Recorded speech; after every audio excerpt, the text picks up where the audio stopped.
Nós vamos trazer até o momento da pregação da Palavra de Deus. Hoje eu vou estar dando um intervalo naquela série chamada Os 7 Cs da História, porque hoje é um dia especial, dia da celebração da ressurreição de Jesus. E é sobre isso que eu gostaria de trazer a palavra, que Jesus Cristo, quando ressuscitou, Ele de fato o fez, né? Ressuscitou de verdade. A Bíblia nos afirma claramente, categoricamente. E mais uma vez, antes de trazer a palavra, eu vou buscar ao Senhor em oração. Obrigado, Senhor, pela noite tão gostosa que o Senhor nos dá, por cada vida, cada pessoa que o Senhor aqui traz. Obrigado por essa igreja que é do Senhor. E peço ao Pai, me ajude a esconder atrás do Senhor, que o Senhor venha ultrapassar as minhas limitações com a Tua graça e venha fazer o Teu nome grande, o Teu nome reconhecido como grande, como é, Senhor. Que o Teu Espírito venha nos ensinar, venha falar comigo, venha falar através de mim, venha falar em cada coração aqui, para a decisão que o Senhor quer que seja tomada, seja de salvação, seja de obediência. E é no nome de Jesus que eu oro pedindo que me ajude a ser fiel à Tua palavra. Amém, Senhor. Amém. Nós então falamos sobre a Páscoa, lembrando os irmãos que a primeira Páscoa que foi celebrada nas Escrituras está lá em Êxodo, capítulo 12. Hoje eu não vou ficar mostrando versículos lá na tela, mais fotos, mas vou pedir que aqueles que trouxeram Bíblia, que vão aí acompanhando, os que não trouxeram, que fiquem atentos à leitura da Palavra de Deus. Mas em Êxodo capítulo 12, vai falar da primeira Páscoa. A Páscoa é uma festa judaica. Começou quando o povo de Israel estava escravo no Egito, e após o tempo de 400 anos de escravidão no Egito, clamando por libertação, Deus ouviu o clamor do povo e Deus enviou Moisés, que era um judeu que estava lá no palácio do Egito, né, do faraó, e para ser usado por Deus para tirar o povo do Egito e levar para a terra prometida. E Deus então mandando Moisés a pedir para o faraó a liberação do povo. Moisés percebeu e viu, como Deus já havia falado, que faraó não liberaria o povo facilmente. O faraó, ele com o coração endurecido, ele negou a saída do povo, e Deus mandou 10 pragas para mostrar e chamar a atenção de que Deus estava por trás daquela libertação. Na última praga, irmãos, foi a praga da morte dos primogênitos. O anjo da morte passou sobre todas as casas, e a casa que não tinha um sinal nas portas, essa casa era então invadida pelo anjo da morte, e o primogênito do lar morreria. O sinal que protegeria ou salvaria aquela casa era um sinal que o próprio Deus tinha ordenado a Moisés. Moisés deveria fazer uma celebração, instituir uma celebração chamada Páscoa. No hebraico é Peshá, quer dizer passar por cima. E aí então Moisés faz exatamente o que Deus falou: mata um cordeiro, sacrifica um cordeiro, usa o sangue como tinta e prepara o cordeiro como uma refeição para a família. E aí usa pães sem fermento e ervas amargas, cada coisa simbolizando um aspecto da escravidão do povo. Então o povo judeu, por crer em Deus e saber que Deus cumpre as promessas, ele fez exatamente o que Deus falou, pintou os umbrais da porta, e quando o anjo da morte veio, passou por cima. Toda a família foi salva, por causa que eles confiaram no que Deus falou, do jeito de Deus, e fizeram do jeito que Deus falou.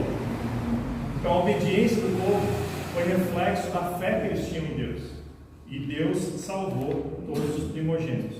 Essa foi a primeira Páscoa. Todo ano os judeus deveriam lembrar disso, celebrar a passagem por cima, né? Deus salvando. E os judeus então faziam isso, e muitos deles viajavam de onde estavam para Jerusalém, para no templo também, ou naquela ocasião ali fazer a celebração. Jesus fez isso. Jesus celebrou a Páscoa, e todo ano celebrava a Páscoa. A última Páscoa foi mencionado na Bíblia em Mateus 26, 17. Eu peço que aqueles que puderem abram lá, Mateus 26, 17.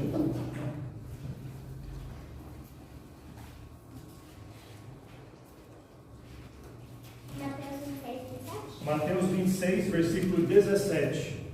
E diz assim a palavra do Senhor: E no primeiro dia da festa dos pães ázimos, chegaram os discípulos a Jesus, dizendo-lhe: Onde queres que te façamos os preparativos para comeres a Páscoa?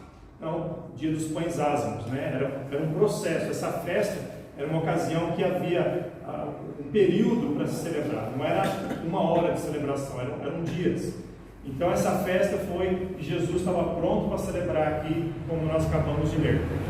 Jesus Cristo, então, ele celebra a Páscoa e ele então traz uma mensagem nova, uma substituição para a Páscoa para os seguidores dele. Isso acontece lá em 1 Coríntios 11, quando Jesus foi lá para a ocasião de celebrar a Páscoa e ele ensina os seus discípulos a fazerem uma outra coisa, que é o que nós chamamos a ceia do Senhor. Essa ceia, os irmãos podem acompanhar em 1 Coríntios 11, versículo 23 até o 26. Agora eu vou pedir que quem puder me ajudar com a leitura desses versículos aí, tá? 1 Coríntios 11, do 23 até o 26. E eu vou pedir aqui para um irmão, eu sei que os irmãos não gostam disso, né? Que chama assim, sem avisar com antecedência, mas eu estou avisando agora, né? Então não é tanto assim, né? Vou pedir aqui para a irmã Berenice, pode por gentileza ler esse versículo?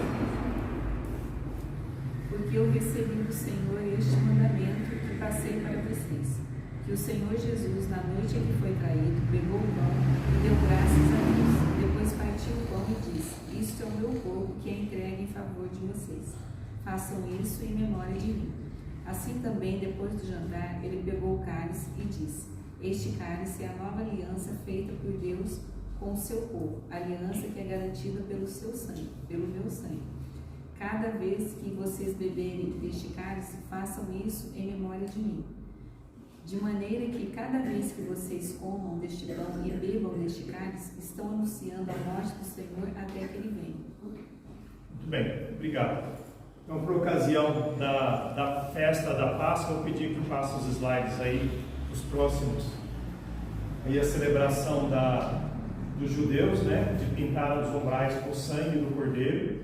Todo ano os judeus celebravam isso, desde Moisés até hoje, na verdade, os judeus fazem isso, enquanto que os discípulos de Jesus Cristo, hoje, nós aqui, como igreja, nós não celebramos a Páscoa judaica, porque nosso Cordeiro Pascal já veio, eis o Cordeiro de Deus que tira o pecado do mundo. Ele já se sacrificou uma vez, e aquele que já recebeu Jesus como Salvador, tem os umbrais da sua porta pintados com o sangue do Cordeiro, para entender o que agora significa para nós, tá bom, irmãos?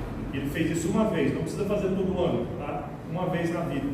E nós temos então a ceia do Senhor, que significa exatamente isso: o corpo de Jesus que foi moído, que foi entregue por nós, se sacrificando no meu e no seu lugar, e o sangue dele que foi derramado por nós. E sabemos e nós cremos, irmãos, que a ceia do Senhor, ela é um símbolo para nós, ela é um memorial. O suco e o pão não se transformam no corpo de Jesus Cristo. Não tem nada místico que acontece que aquele pão de repente vira carne. Não é isso, nós não cremos nisso. É o que a Bíblia fala aqui, em memória de mim. Em memória, é para lembrarmos, tá bom, irmãos? Os elementos, eles são sagrados no sentido de que lembram, não porque eles viram o corpo e o sangue de Jesus, tá bom? Então, agora nós sabemos o porquê que nós celebramos a ceia do Senhor e o que isso tem a ver com o Cordeiro do Velho Testamento, que agora o Cordeiro se entregou e o sangue dele se derramou por nós. Nós vemos então, irmãos, que Jesus Cristo, de fato, o Cordeiro de Deus, ele se entregou por nós, morrendo em nosso lugar, e ele ressuscitou no terceiro dia, conforme a palavra de Deus nos fala, conforme ele prometeu, conforme profecias do Velho Testamento também indicam. Mateus 28, do 1 a 6, conta a história em que Jesus já havia morrido, já havia sido sepultado, e aqui as mulheres foram levar os ingredientes, como era costume dos judeus, para usar no corpo de um falecido, e elas estavam seguindo o ritual judaico normal. E aqui diz em Mateus 28, do 1 até o 6: E no fim do sábado, quando já despojavam o primeiro dia da semana, Maria Madalena e a outra Maria foram ver o sepulcro. E eis que houvera um grande terremoto, porque um anjo do Senhor, descendo do céu, chegou, removendo a pedra da porta, e sentou-se sobre ela. E o seu aspecto era como de um relâmpago, e as suas vestes brancas como neve. E os guardas, com medo dele, ficaram muito assombrados e como mortos. Mas o anjo, respondendo, disse às mulheres: Não tenhais medo, pois eu sei que buscais a Jesus, que foi crucificado. Ele não está aqui, porque já ressuscitou. Como havia dito, vinde, vede o lugar onde o Senhor jazia. Irmãos, como disse várias vezes nesse público aqui, Deus nunca mente, Ele sempre cumpre as suas promessas. A ressurreição foi prometida, a ressurreição aconteceu. E alguns até hoje, irmãos, podem duvidar ou questionar, porque o coração duvidoso sempre vai existir enquanto tem pecado no mundo, não é verdade?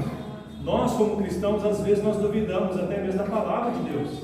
Alguém fala: não, pastor, eu sempre acredito. Será, irmãos? Será que em todo momento você não dá aquela vacilada e fala: mas é bonito, mas eu acho que não funciona para mim?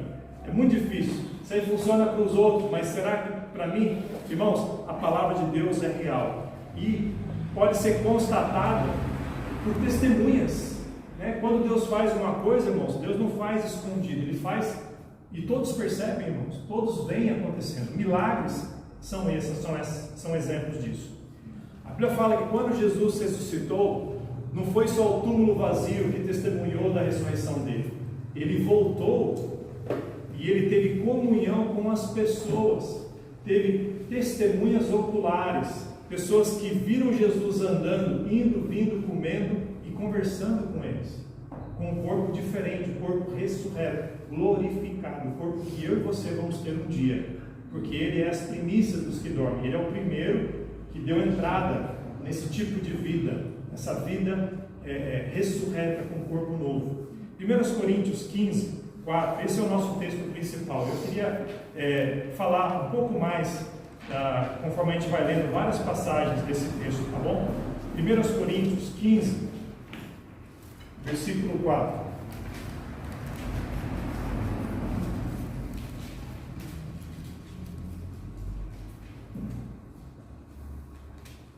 Coríntios 15, 4. Eu fico muito animado quando eu ouço, eu vejo nessa passagem das Escrituras, porque isso confirma o que nós fazemos. A gente às vezes começa a fazer as coisas na vida cristã de forma automática. Eu vou fazer porque eu sempre fiz assim, porque eu aprendi assim, porque eu costumei fazer assim. Mas na hora que vem uma crise na nossa vida, a gente fala: vamos parar, porque isso aí é vazio, é mais uma tradição. Agora, textos como esse, irmãos, mostra, te levanta, te chacoalha e mostra que o que você faz, e o que você crê, e o que você fala é real, vale a pena, transforma vidas. E aqui em 1 Coríntios 15, 4, e eu vou estar lendo até o versículo 8, tá bom, irmãos?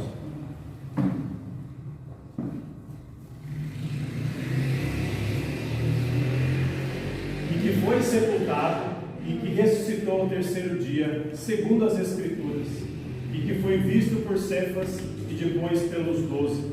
Depois foi visto uma vez por mais de 500 irmãos, dos quais vive ainda a maior parte, mas alguns já dormem também. Depois foi visto por Tiago, depois por todos os apóstolos, e por derradeiro de todos me apareceu também a mim, como a um nascido fora de tempo. Quem escreveu esta epístola foi o apóstolo Paulo. Ele está escrevendo, irmãos, vários anos depois de Jesus Cristo. E ele está falando aqui, contando a história que Jesus ressuscitou de verdade. E ele não está inventando essa história porque tem testemunhas. Não é uma, não é duas, não é três, são mais de 500 pessoas que viram Jesus vivo depois que ele morreu. E aqui ele fala o nome de algumas dessas pessoas. Cefas, versículo 5, que é Pedro, né? Depois pelos 12, depois por 500 irmãos. Alguns desses irmãos haviam falecido, mas a maioria estava vivo na época de Paulo, quando Paulo escreveu isso. Então você podia bater na casa deles e falar: é verdade? Eles iam te contar essa história em detalhes. E foi visto por Tiago, e depois por todos os apóstolos, e por último pelo próprio apóstolo Paulo. Lembra, quando foi que Paulo viu Jesus? Quando foi que Paulo viu Jesus? Quando ele estava indo para Damasco, para pedir permissão para perseguir ou continuar perseguindo os cristãos. Jesus encontra com ele, fala com ele, ele vê e ouve Jesus. Jesus repreende, ele crê em Jesus e recebe o chamado de apóstolo ali naquela hora. Atos capítulo 9. Linda história, irmãos. Então, irmãos, é indiscutível que Jesus Cristo ressuscitou. Todas as religiões são famosas pelo fato de que o fundador delas, você encontra vestígios, né, ou o caixão, ou os restos mortais deles, mas o cristianismo é diferente, porque é vazio. Está vazio. Você pode ir lá, você não vai achar nada. Por quê? Porque ele não está lá. Ele está vivo. E aqui, irmãos, Paulo fala que é um fato testemunhado. Por causa dessa ocasião em que, quando as mulheres chegaram no túmulo, encontraram vazio, isso aconteceu no domingo de manhã, quando eles foram lá, é por isso que os cristãos, por isso que nós nos reunimos no domingo, primeiro dia da semana, para louvarmos, para cultuarmos a Deus. Então, por que nós não somos sabatistas, né, como diz? Porque não celebramos no sábado, como a lei dos 10 mandamentos fala, né? Guardarás o sábado, que é o dia do Senhor. Por quê? Porque o dia do Senhor, para nós, do nosso Senhor, o Senhor que é vivo, é o domingo de manhã, que foi quando foi testemunhada que o túmulo estava vazio. Então a igreja fazia isso. Atos 20, versículo 7. Eu vou pedir para algum irmão ler para nós. Atos 20, versículo 7. Você pode ler para nós, por gentileza, se a voz permitir, né? E no primeiro dia da semana, ajuntando-se os discípulos para partir o pão, Paulo, que havia de partir no dia seguinte, falava com eles, e prolongou a prática até a meia-noite. Muito bem, irmãos, está percebendo o que aconteceu aqui em Atos? Quando a igreja estava começando, no primeiro dia da semana, as pessoas se juntavam, né, os cristãos se juntavam para fazer o quê? Para partir o pão, que era comunhão, e também celebrar a ceia do Senhor. E diz aqui que a reunião deles demorava um pouquinho, né? A prática foi até a meia-noite. Vamos fazer um culto até a meia-noite aqui, irmãos? Né? O nosso culto aqui é bem curto, né? Uma hora e pouquinho, mas não fica mal acostumado não, porque se um dia você fizer um culto bem longo, né? Eu quero que os irmãos voltem, né? Mas naquela época, irmãos, não tinha pressa também. O culto ia até meia-noite, porque era o dia de celebração, irmãos, o dia do Senhor em que eles estavam ali. Então dá para perceber. Agora eu queria trazer pontos práticos da palavra de Deus sobre a ressurreição.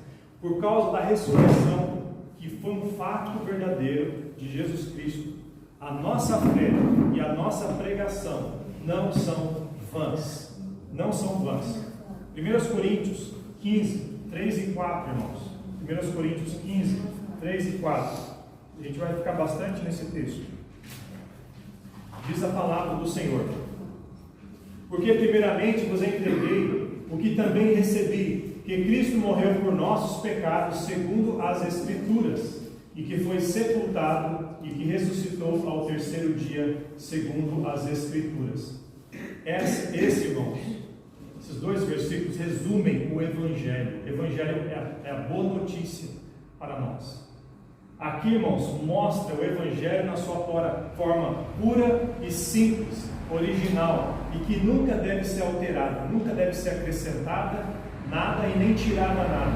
Vivemos numa época, irmãos, em que as pessoas estão querendo acrescentar cada vez mais coisas ao Evangelho, para tornar mais atraente, por exemplo, ou querendo tirar coisas para deixar menos ofensivo, porque se você falar de pecado, pode ofender. Ou se você falar do Evangelho puro e simples, como eu falei de acrescentar, alguém falar, precisamos colocar uma cor, uns sons, uns barulhos, umas coisas diferentes para poder atrair os jovens e tudo mais. Irmãos, o Evangelho é o poder de Deus, a salvação do que crê. do jeito que é. Eu fui salvo por causa do Evangelho puro e simples. É a receita de Deus. Deus não precisava de ajuda para alterar a receita dele, ele nunca vai precisar. Esse é o Evangelho. Então, irmãos, esse é o Evangelho que é inalterável no seu conteúdo, mas ele é transformador no seu resultado, irmãos. Cristo, Paulo recebeu esse Evangelho primeiro e ele fielmente entregou esse mesmo Evangelho para todas as pessoas com que ele evangelizava. E nós devemos fazer a mesma coisa, ouvir esse Evangelho e fielmente passar para as pessoas. O que é isso, irmãos? É a má notícia e a boa notícia. A má notícia é porque você tem que começar relembrando as pessoas que elas são pecadoras, irmãos. Elas são pecadoras. Porque a pessoa que não entende que é pecadora, ela não vê necessidade de salvação, não é verdade? A pessoa que está bem, por que ela vai tomar um remédio? Agora, quando ela percebe que ela é um doente terminal e que aquele é o único remédio para ela, ela vai entender a importância e ela vai receber aquilo com convicção pessoal.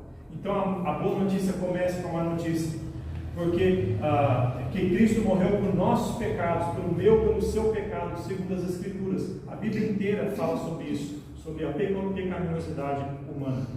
E também, Cristo tomou o nosso lugar, morrendo por nós, conforme foi falado na palavra de Deus. E Jesus Cristo morrendo, ele foi sepultado, prova inegável de que ele morreu, porque você não sepulta alguém vivo, e se você sepulta, a pessoa vai morrer lá dentro, se fica lá parado, não é verdade? Então, algumas vezes eu li esse texto e falava, por que fala tanto do sepultamento? Por que já não fala morreu e ressuscitou? Deus sabe o que fala. Então, irmãos, Cristo foi colocado no sepulcro que nem era seu, porque era emprestado, porque ele não tinha recursos. Ele morreu por toda a humanidade e foi colocado num lugar que não era seu, e ele voltou a viver depois de 3 dias. Ele ressuscitou, conforme as Escrituras, conforme o texto aqui. Essa é a mensagem que transforma vidas, irmãos. Essa é a mensagem pura e simples. E se Cristo não ressuscitou, a nossa fé é vã e a nossa pregação é vã. É o que diz no versículo 14. E se Cristo não ressuscitou, logo é vã a nossa pregação e também é vã a nossa fé. Por isso, irmãos, que eu confio em Deus, que quando eu abro minha boca aqui no púlpito, eu não confio em minha habilidade, porque eu tenho uma lista enorme de defeitos. E você, se um dia você ficar com medo, pastor, eu não sei falar, eu não consigo, pensa como eu. Deus vai usar até as suas limitações para mostrar a glória dele. Ele gosta de fazer isso, ele sabe fazer isso, né? E devemos ser fiéis à verdade de Deus, na palavra de Deus. Então, Paulo falou isso. A nossa pregação não é vã, a nossa fé não é vã. Colossenses 1:23 diz: se na verdade permanecerdes fundados e firmes na fé, e não vos moverdes da esperança do Evangelho que tendes ouvido, o qual foi pregado a toda criatura que há debaixo do céu, e do qual eu, Paulo, estou feito ministro. Devemos, irmãos, permanecer fundados e firmes nessa fé, ou seja, nessa mensagem aqui, confiando no Deus que nos entregou essa mensagem, que envolve a ressurreição de Jesus.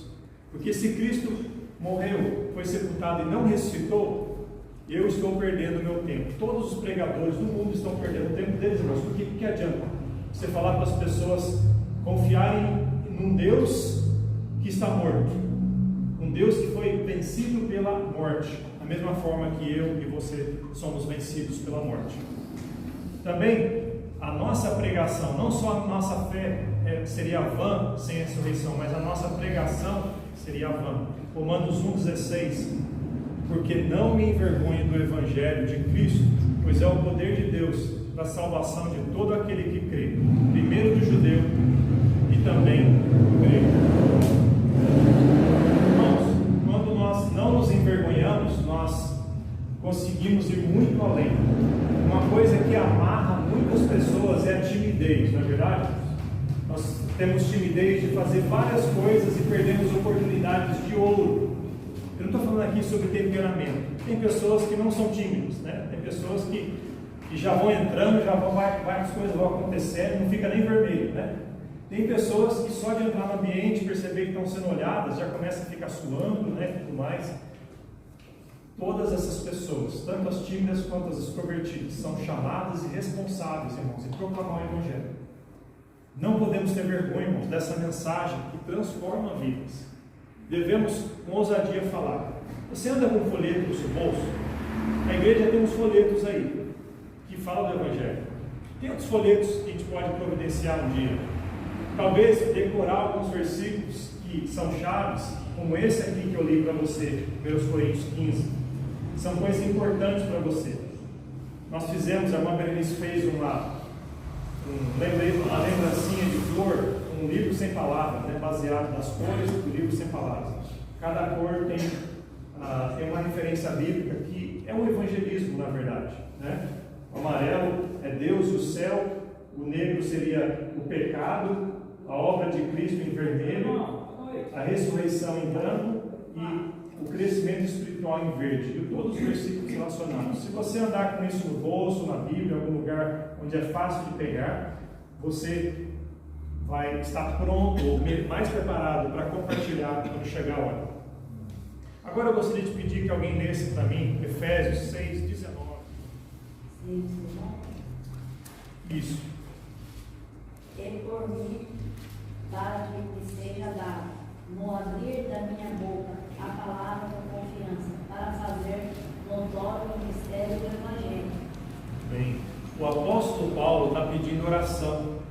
Está pedindo oração para os irmãos da igreja.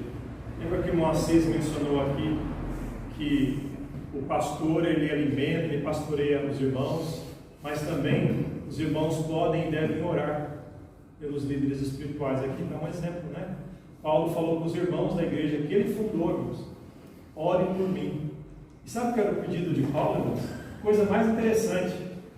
Eu podia pensar em várias outras coisas, mas ele pediu para os irmãos orarem para que me seja dada, no abrir da minha boca, a palavra com confiança, para fazer notório o mistério do Evangelho.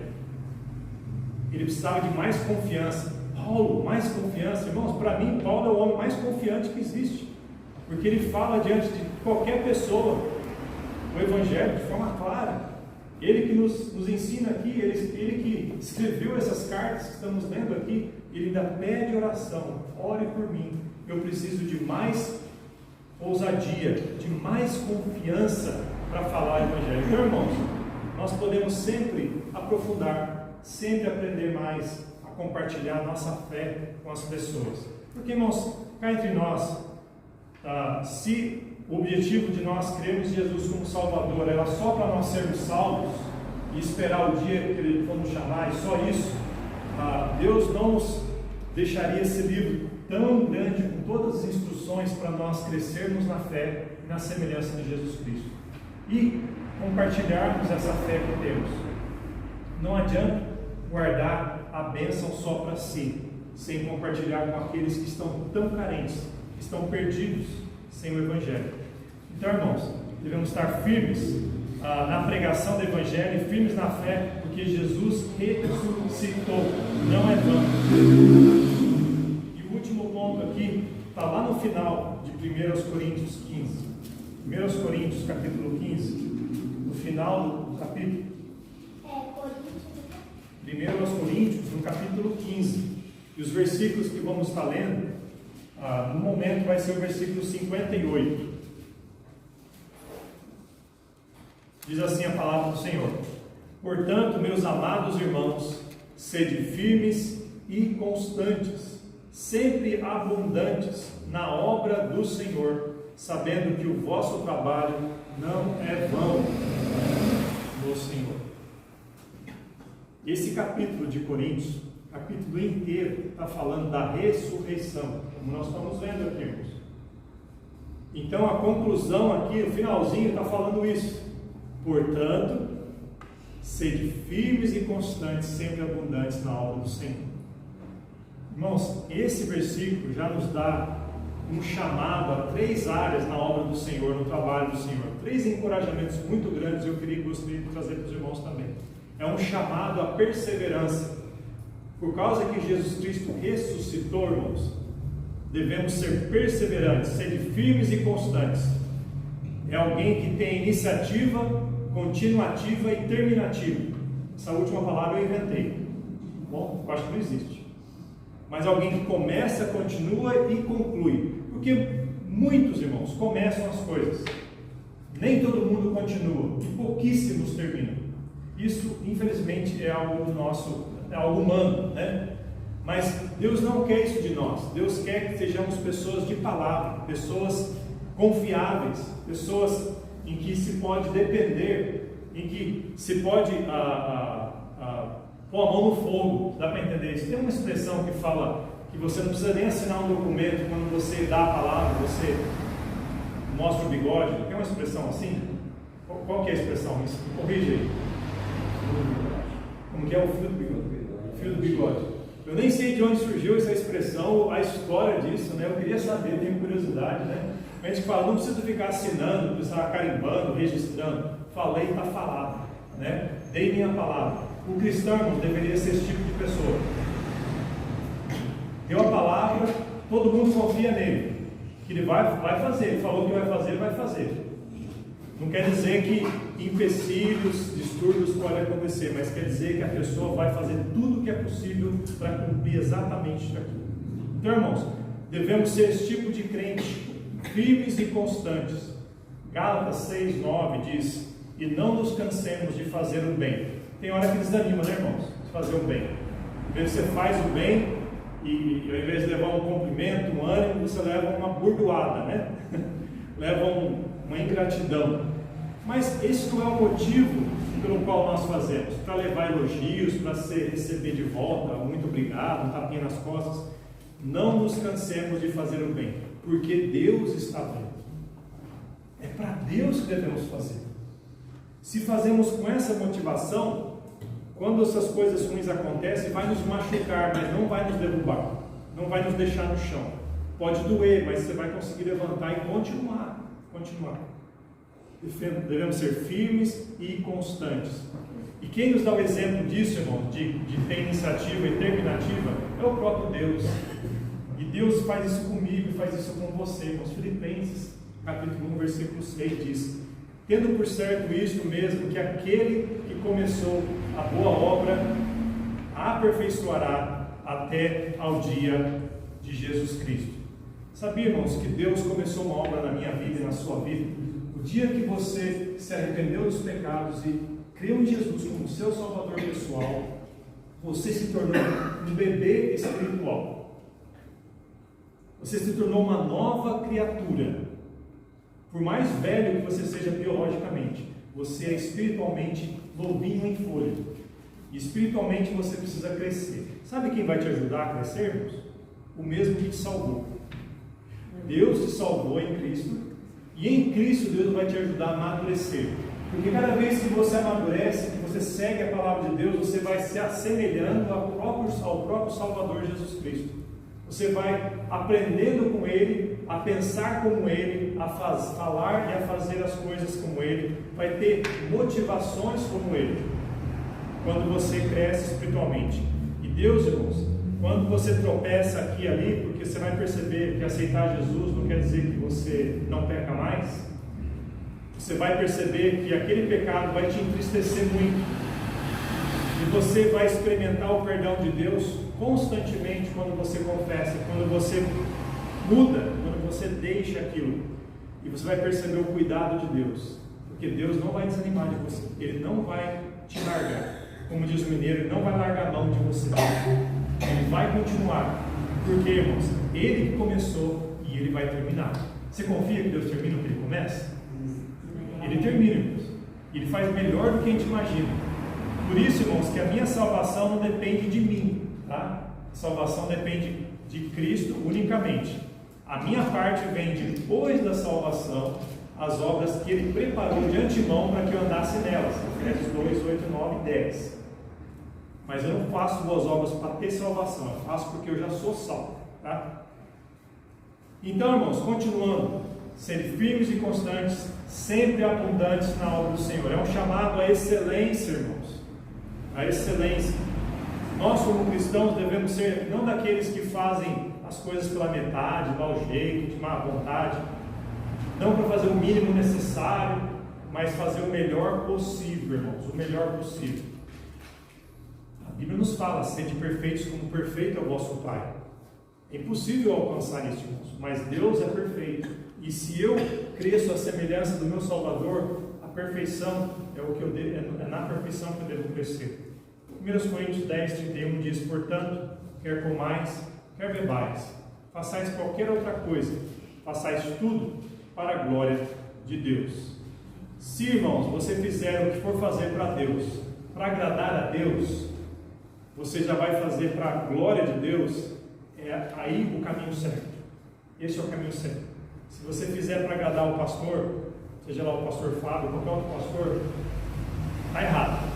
Está errado.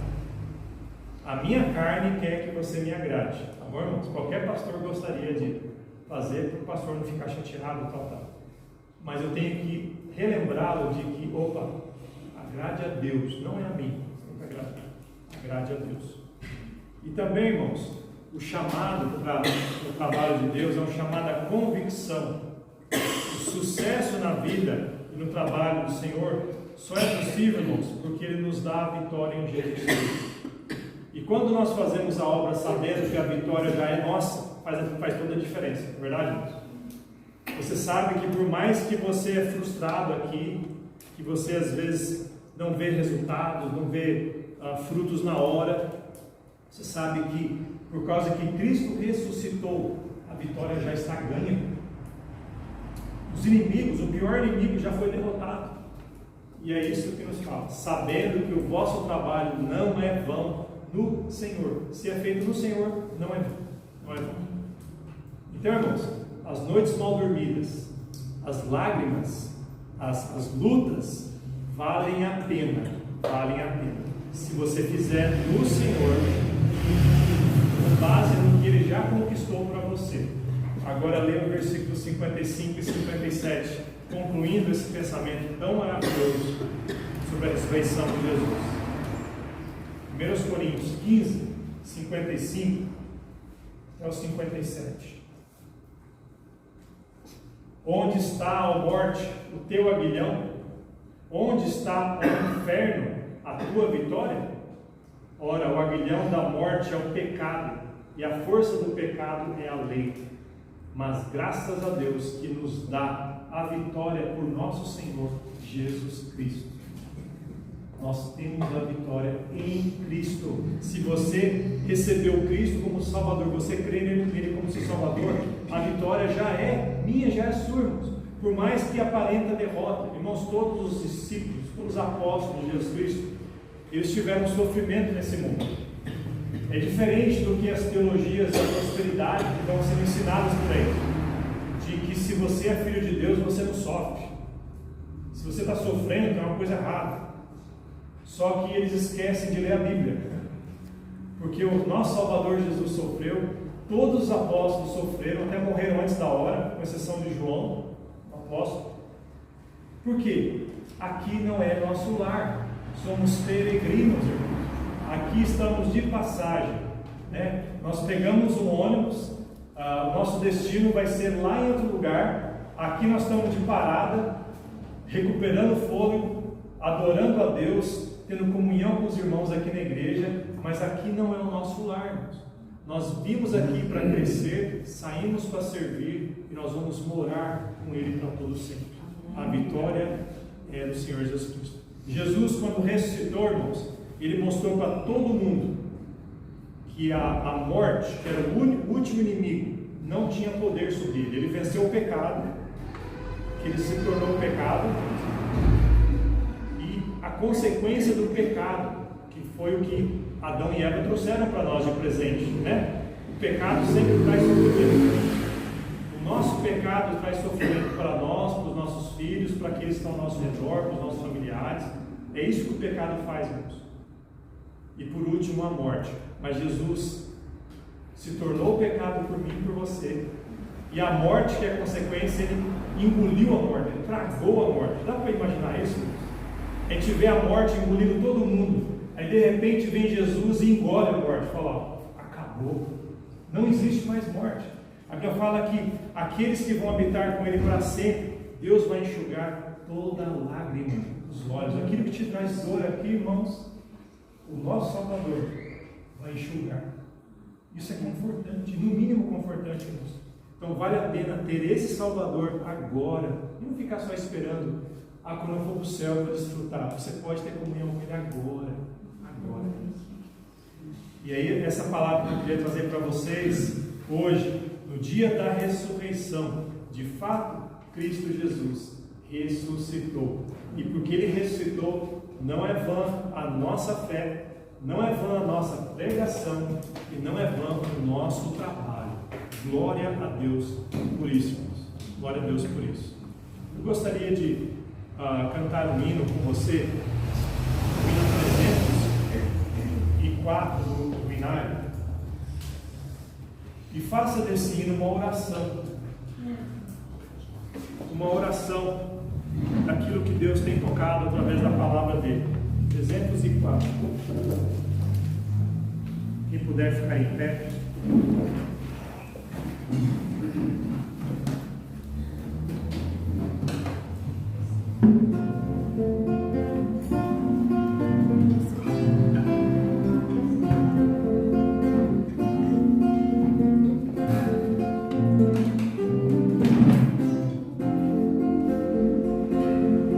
Quero ser um vaso de bênção, sim, um vaso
isso, ou qualquer outra decisão que Ele está te guiando e você gostaria de conversar comigo, eu oraria com você, com todo prazer. Então não tenha receio ou medo